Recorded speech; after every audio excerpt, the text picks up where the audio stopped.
All right, so when you think about a computer chip, your mind probably jumps straight to the rock stars. The CPU, the GPU, the memory. But what if I told you that surrounding them is this vast, hidden world of components that are just as crucial, if not more so, for making the whole thing actually work? Well, today, we're going to dive into that hidden world together. So yeah, what else is inside a microchip besides all that logic? We hear about the billions of transistors all the time, but honestly, that's only part of the story. The rest of it is this incredibly complex support system, and those are the true unsung heroes of the silicon world we're talking about. The best way to think about a chip is to imagine it's a bustling city. The CPU and GPU, they're the flashy skyscrapers and giant stadiums where all the main action happens. But, no city can function without roads, without a power grid, without solid foundations, right? That's this hidden infrastructure we're about to explore. All the specialized little cells that make sure the chip is stable, powered correctly, and can even be manufactured in the first place. So let's start our tour with the city's foundation. These are the cells that give the chip its physical structure, its shape, and its first line of defense against the unbelievably harsh world of a fabrication plant. First up, end cap cells. And you gotta love this analogy. Just think of them as the city walls. See, during the manufacturing process, the edges of the chip can get pretty banged up. So what designers do is place these end cap cells right along the edges. They're like sacrificial walls. If any damage happens, it hits these dummy gates, and the valuable city, with all its precious logic, is kept safe inside. Simple, but so clever. But the threats don't just come from the outside. Deep inside every single chip, there's this lurking danger, and it's called the latch-up effect. The best way to picture it is like a sudden, catastrophic electrical firestorm. It's a massive short circuit that can literally fry the chip from the inside out in a flash. So how does our little city defend against something like that? Well, it uses tap cells. This analogy is perfect. They're basically the city's lightning rods. Designers sprinkle them at regular intervals all over the chip. What they do is safely ground the chip's foundation, neutralizing the electrical conditions before that devastating firestorm can even start.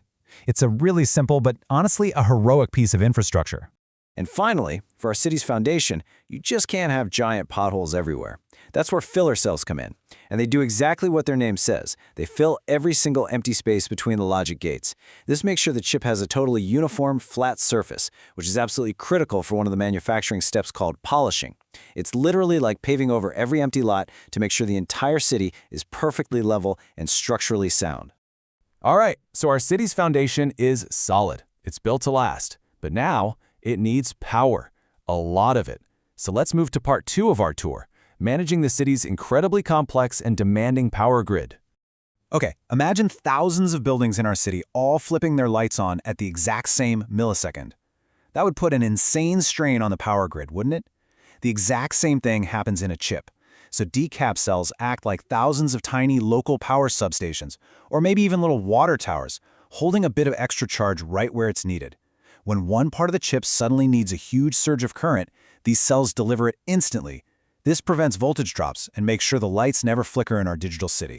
And believe me, modern chips have a seriously smart grid.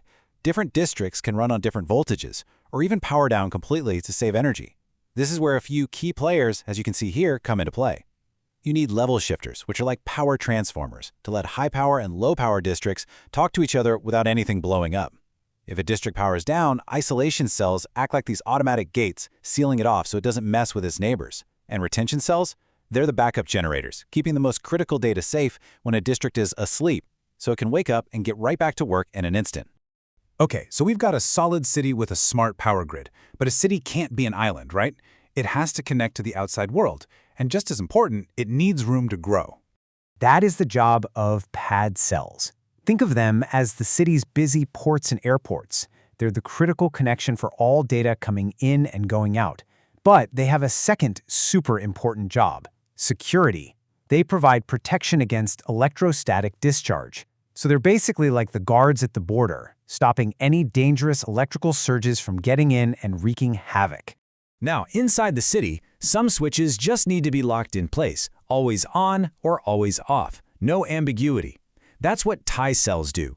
They're just simple, dedicated utility lines that provide a constant high signal or a constant low signal. The key thing here is that they get rid of uncertainty. They prevent these weird floating inputs that could cause all sorts of unpredictable chaos. And this brings me to one of my absolute favorite, most clever concepts in all of chip design. I mean, think about it. How do you fix a bug or add a feature to a city that's already been permanently carved into silicon? Well, the smartest city planners always leave a little room to grow. And that room is made of spare cells. Get this, they're fully functional logic gates just sitting there, sprinkled all over the chip, but not connected to anything. They are literally empty lots, already zoned and prepped for future development. So if an engineer finds a last-minute bug, they don't have to scrap everything and start over. They can just reroute the chip's wiring to use one of these spare gates. It is an absolutely genius way to future-proof the design, and it saves a staggering amount of time and money.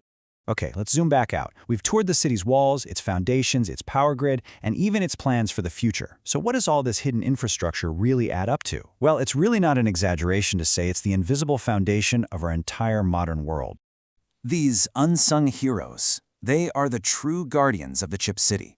Without them, the city would crumble before it was even built. It'd short-circuit itself into oblivion. It would suffer from constant power blackouts. It would be a totally isolated island, completely unable to connect with the world or ever change.